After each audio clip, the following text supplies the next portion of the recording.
Taylor Swift vive uno de los momentos más altos de su carrera.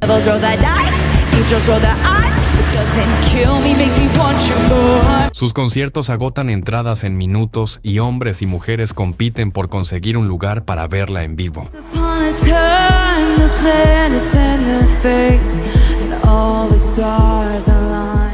La euforia es tal que algunos medios ya se atreven a compararla con The Beatles. Pero la pregunta es inevitable. ¿Realmente estamos ante un fenómeno único e irrepetible? ¿O el mundo ha elevado a una artista promedio a la categoría de leyenda?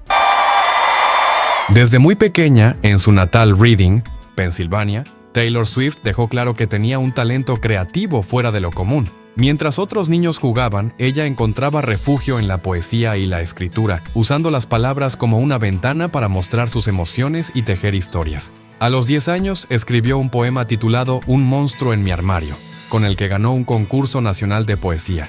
Fue su primera gran victoria creativa y el inicio de algo más grande. Primero se enamoró de las palabras y después de la música.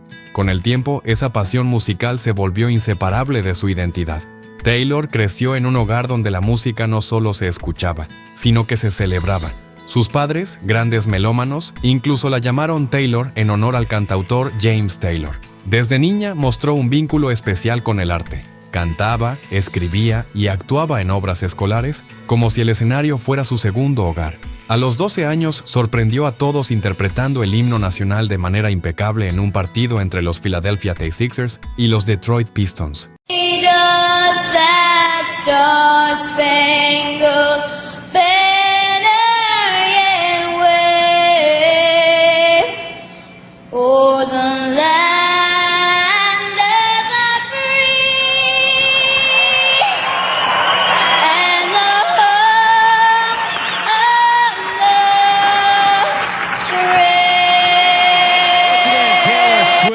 Fue también por esos años cuando tomó una guitarra por primera vez y descubrió que podía no solo cantar, sino crear sus propias canciones, y allí nació la compositora que el mundo conocería.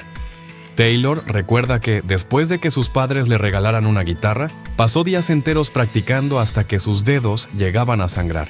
Su madre, Andrea Swift, cuenta una anécdota muy especial. En una ocasión, Taylor estaba saliendo con un chico que no contaba con la aprobación de la familia. Cuando le prohibieron volver a verlo, se encerró en su habitación y no salió durante horas. Finalmente, apareció con su guitarra en mano y les mostró la canción que acababa de componer, Love Story, inspirada en el romance prohibido de Romeo y Julieta. Ese tema no solo se convirtió en un éxito mundial, sino en un himno para millones de fans que encontraron en ella su propia historia de amor imposible. Con el tiempo, Taylor desarrolló una pasión cada vez más intensa por escribir su propia música, soñando con convertirlo en su forma de vida. Tuvo la fortuna de contar con padres que no solo creyeron en ella, sino que la impulsaron en cada paso. Andrea y Scott Swift fueron piezas clave en su camino. En lugar de ver el interés de su hija como una simple afición pasajera, la motivaron a trabajar duro por lo que amaba. Uno de los momentos más determinantes llegó cuando Taylor confesó que quería probar suerte en la capital mundial del country. Sin embargo, perseguir ese sueño no sería fácil, y pronto la familia se enfrentó a retos económicos que pondrían a prueba su determinación. Fue entonces cuando Andrea, la madre de Taylor, dio una muestra de apoyo que marcaría un antes y un después, al ver que la pasión de su hija no era un simple capricho, sino un sueño real y profundo. Decidió ayudarla a financiar sus primeros viajes a Nashville. Allí Taylor pudo respirar el ambiente de la capital del country, absorber su energía y empezar a conectar con personas clave de la industria musical. Este respaldo económico no solo abrió puertas, sino que le dejó claro a Taylor que contaba con el compromiso absoluto de sus padres. Esa certeza le dio la confianza necesaria para lanzarse de lleno, sin miedo a perseguir su sueño. So, this is called Lucky You.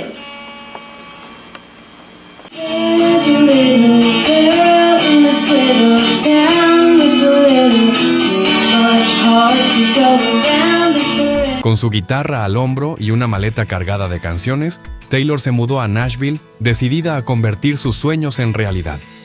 Muy pronto llamó la atención de varios cazatalentos, y no fue solo por su voz o su imagen, sino por algo más profundo: la honestidad de sus letras.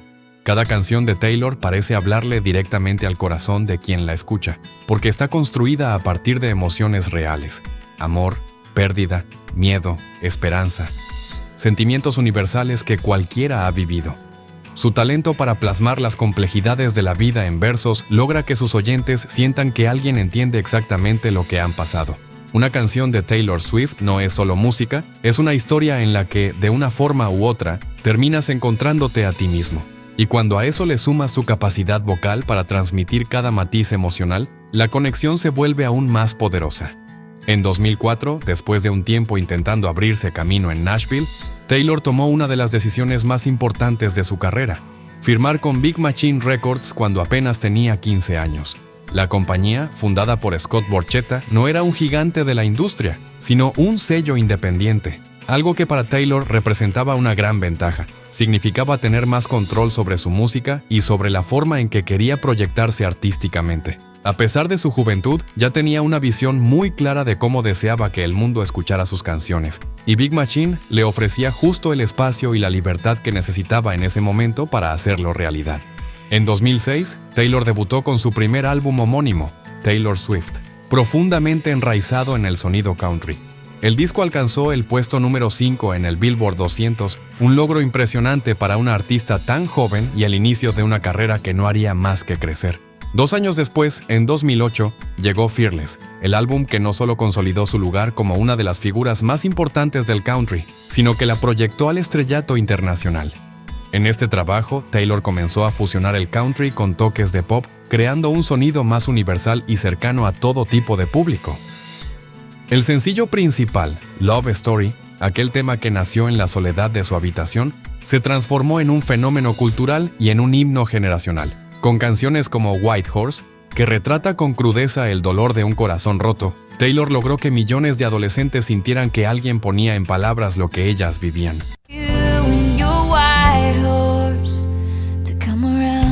El impacto de Fearless fue enorme. Ganó múltiples premios, incluido el Grammy a Álbum del Año, convirtiendo a Taylor en la artista más joven en recibirlo en ese momento.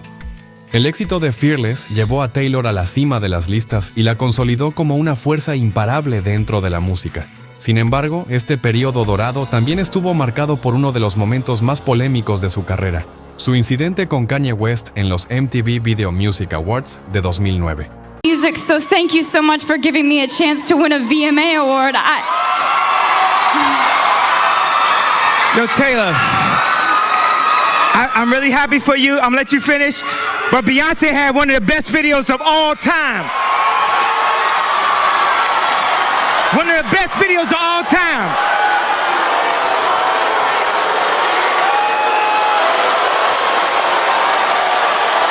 Esa noche, Taylor ganó el premio a Mejor Video Femenino por You Belong With Me. Emocionada, subió al escenario para dar su discurso, pero antes de que pudiera terminar, Kanye apareció, le quitó el micrófono y declaró que Beyoncé merecía el galardón. El gesto dejó atónitos a Taylor, al público presente y a millones de televidentes en todo el mundo.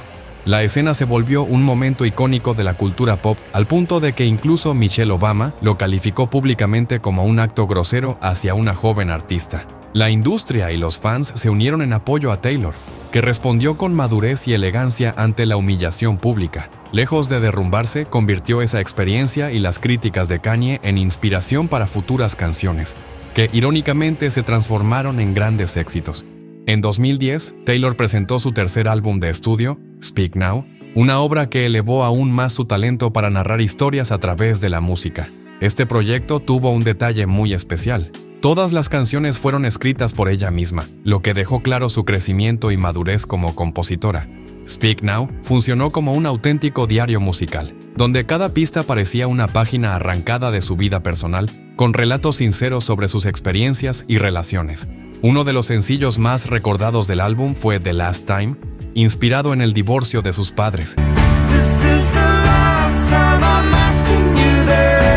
En su letra, Taylor abre su corazón y confiesa el temor de entrar en una relación seria, convencida de que no sabe cómo luchar por mantener un vínculo, porque lo único que había visto era cómo sus padres se rendían. Ese sentimiento de sentirse una carga emocional es algo que de alguna manera seguiría acompañándola hasta el presente. Entre las canciones más comentadas de Speak Now, hubo una que desató una ola de especulaciones, pues hacía clara referencia a una relación pasada con el cantante John Mayer. La letra abordaba temas de manipulación emocional y desilusión, acentuados por la diferencia de edad. Él tenía 32 años y Taylor apenas 19.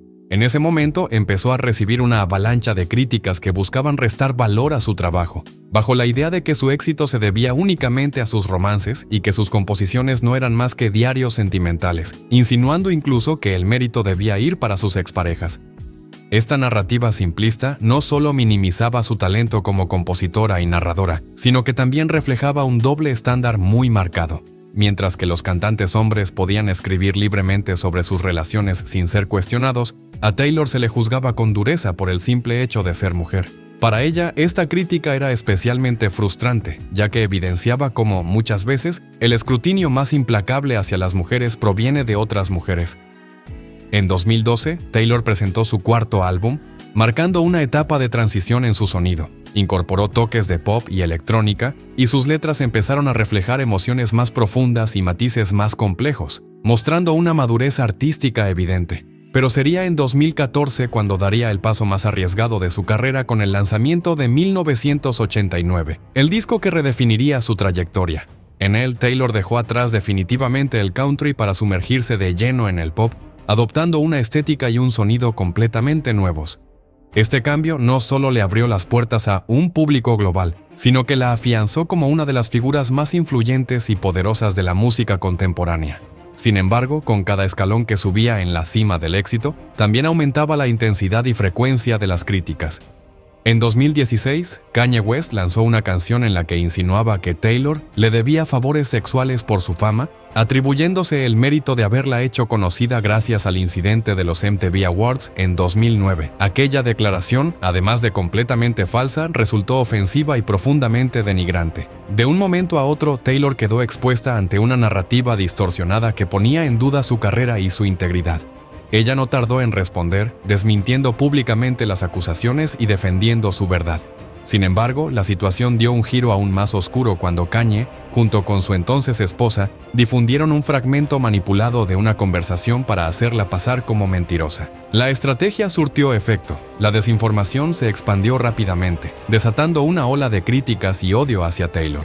En redes sociales y medios, el apodo de Víbora comenzó a perseguirla, dañando su imagen pública. Para una artista que siempre se había caracterizado por su transparencia y por proyectar una imagen limpia, aquel episodio fue un golpe devastador y el inicio de una de las etapas más difíciles de su vida. Este golpe a su imagen pública marcó uno de los momentos más duros en la vida y carrera de Taylor. La caída fue abrupta. Personas que ella consideraba aliados leales demostraron ser todo lo contrario, y su reputación quedó gravemente dañada. Sus premios, su talento y hasta su autenticidad parecían quedar sepultados bajo una historia manipulada que circulaba por todos lados. Sin embargo, incluso en medio de la tormenta, logró encontrar destellos de luz. La traición de algunos le permitió identificar a quienes realmente estaban a su lado. Fue en esta etapa, cuando la confianza parecía un lujo, que Taylor conoció a Joe Alwyn, un hombre que no se dejó influenciar por los rumores ni por la imagen distorsionada que se proyectaba de ella. Joe se tomó el tiempo de descubrir quién era Taylor más allá de la fama, y esa conexión genuina llegó justo en el momento que ella más lo necesitaba. Que Joe decidiera acercarse a ella justo en uno de los capítulos más difíciles de su vida fue, para Taylor, la prueba más clara de que sus sentimientos eran genuinos. Sin buscar cámaras ni titulares, comenzaron una relación lejos del ruido mediático, construyendo un vínculo en silencio y con sinceridad. Para Taylor, Joe se convirtió en un refugio emocional, alguien que le devolvió la fuerza para mantenerse en pie y no rendirse, incluso si el destino quiso que aquella historia no durara para siempre. Este capítulo, sin duda, dejó una huella positiva en Taylor, un encuentro breve, pero con consecuencias profundas. La forma en que afrontó el intento de destruir su imagen refleja su fortaleza y temple. En lugar de dejarse aplastar por la presión o permitir que las críticas dictaran quién era, decidió adueñarse de su historia. Así, en 2017 presentó Reputation, un álbum que transformó la narrativa en su contra en un arma a su favor. El título por sí solo era toda una declaración. Su primer sencillo, Look What You Made Me Do, Fue un movimiento calculado para marcar el tono.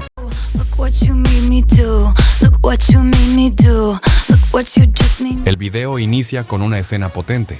Taylor emergiendo de una tumba que lleva escrito "Aquí yace la reputación de Taylor Swift", una metáfora clara de renacimiento y reinvención.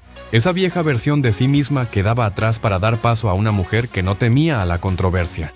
En otra secuencia aparece rodeada de serpientes, abrazando el apodo que le habían impuesto y coronándose como la reina de ellas. Con este trabajo dejó claro que no pediría disculpas por ser quien es, y que incluso las críticas más feroces podían convertirse en combustible para su arte. Reputation fue más que un disco, fue una declaración de guerra creativa y una muestra del poder de resiliencia de Taylor. Así, Taylor Swift recuperó su estatus y continuó lanzando éxito tras éxito con álbumes como Lover, Folklore y Evermore, en los que destacó su notable crecimiento como compositora e intérprete. Sin embargo, su carrera alcanzaría un momento culminante en 2019 cuando fue nombrada Artista de la Década por los American Music Awards. Taylor recibió la invitación de realizar un espectáculo especial repasando sus canciones más icónicas de esos 10 años, pero este logro se vio empañado por un problema inesperado. Big Machine Records, la discográfica propietaria de los derechos de sus primeros 6 álbumes, intentó impedir que interpretara sus propias canciones en la ceremonia, argumentando que no tenía permiso para usarlas en transmisiones televisivas. Taylor descubrió una dura realidad. No era dueña de las canciones que había compuesto sola en su habitación desde que tenía 15 años. La inquietud se transformó en alarma cuando el fundador de Big Machine Records anunció la venta de la compañía a Ithaca Holdings, propiedad de alguien con quien Taylor tenía un historial de roces y tensiones, Scooter Braun. La relación entre ambos llevaba años marcada por la fricción, en gran parte porque Braun era el representante de Kanye West, una figura clave en uno de los episodios más incómodos de la vida de Taylor. De pronto, su obra, esas canciones profundamente personales que narraban su propia historia, pasaban a estar controladas por manos ajenas. Para Taylor, esto no solo era una cuestión de negocios, sino un golpe directo a su identidad artística y a la independencia por la que había trabajado toda su vida. Este golpe impulsó a Taylor a tomar una de las decisiones más arriesgadas y determinantes de su carrera: regrabar una por una todas las canciones y álbumes que no le pertenecían legalmente. Al principio no sabía si su público aceptaría este movimiento tan audaz, pero pronto obtuvo la respuesta, un rotundo sí. Sus fans no solo la apoyaron, sino que recibieron cada nueva versión con entusiasmo y nostalgia, como si les devolvieran la banda sonora de sus vidas. Canciones que habían marcado su adolescencia, que habían sido refugio en momentos de tristeza o celebración, volvían a sonar renovadas pero con la misma esencia. Y no fue solo un regalo para sus seguidores de siempre. Con estas nuevas grabaciones, Taylor conquistó a generaciones que antes no la habían escuchado o que eran demasiado jóvenes para conocer su música original. En cuestión de meses, su catálogo se transformó en un puente entre edades, géneros y gustos musicales. Fans del country, del pop, hombres, mujeres, jóvenes y adultos, todos encontraban en sus letras un reflejo de sus propias historias. Regrabar su obra no solo le devolvió el control, también multiplicó su influencia y selló su lugar como una de las artistas más poderosas y respetadas de la industria. Taylor Swift alcanzó un hito histórico con su Eras Tour. Fue la gira más exitosa de todos los tiempos, con ingresos por más de $2,000 millones. En total fueron 149 shows que recaudaron la cifra récord de $2,200 millones, consolidándola como la artista solista que más dinero ha generado jamás en una gira. Pero el impacto va más allá del escenario. El fenómeno conocido como Swiftonomics sacudió economías locales enteras. Estudios calculan que solo en Estados Unidos los Swifties gastaron alrededor de $5,000 millones en viajes, alojamiento, comida y merchandising. Esa misma gira incluso desplazó al Super Bowl en poder de convocatoria y reactivación económica en varios destinos. Gobiernos y líderes políticos lo saben bien.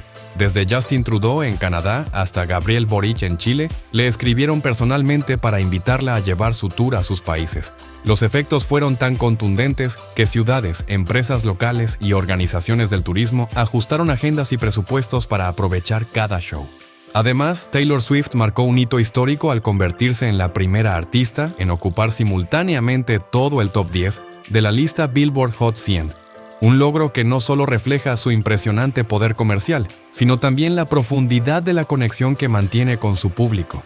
A lo largo de su carrera, Taylor ha sabido entrelazar emociones, vivencias y relatos universales en sus canciones, logrando atravesar barreras de edad, idioma y cultura. Este fenómeno la coloca en un nivel que muchos comparan con la legendaria Beatlemanía que revolucionó al mundo en los años 60, y es que, al igual que ocurrió con los Beatles, su música no solo domina las listas, sino que construye un vínculo emocional genuino con millones de personas, uniendo a generaciones enteras bajo el mismo lenguaje, el de sus letras. Desde mi punto de vista, Taylor Swift ha ganado a pulso cada uno de los logros que hoy ostenta. No hay casualidades en su éxito. Desde niña practicaba la guitarra hasta que sus dedos se llenaban de heridas. Escribía poemas y canciones sin descanso, y nunca dejó de perfeccionar su talento. A lo largo de los años, se ha mantenido fiel a su esencia, y esa autenticidad ha sido una de las claves de su triunfo. En sus letras, Taylor no teme mostrarse vulnerable ni abrir su corazón, compartiendo con el mundo sus emociones y experiencias más íntimas. Esa franqueza ha tocado profundamente a sus seguidores, quienes encuentran en sus canciones un refugio, un espejo y una compañía. Al atreverse a contar su verdad, ha logrado no solo una conexión personal con su audiencia, sino también capturar emociones que cualquier ser humano, en cualquier lugar, puede sentir. Ahora quiero saber tu opinión. Después de todo lo que ha vivido, ¿crees que Taylor Swift merece todo lo que ha conseguido o ha sido sobrevalorada? Déjamelo en los comentarios, me encantará leerte. Y si quieres más contenido como este, te invito a suscribirte, dar un like y activar la campanita. Nos vemos en el próximo video. My experience has been that my mistakes led to the best things in my life. And being embarrassed when you mess up, it's part of the human experience. Getting back up, dusting yourself off, and seeing who still wants to hang out with you afterward and laugh about it, that's a gift. There will be times in life where you need to stand up for yourself. Times when the right thing is actually to back down and apologize. Times when the right thing is to fight. Times when the right thing is to turn and run. Times to hold on with all you have. And times to let go with grace. Anyway, hard things will happen to us. We will recover. We will learn from it. We will grow more resilient because of it. And as long as we are fortunate enough to be breathing, we will breathe in, breathe through, breathe deep, and breathe out.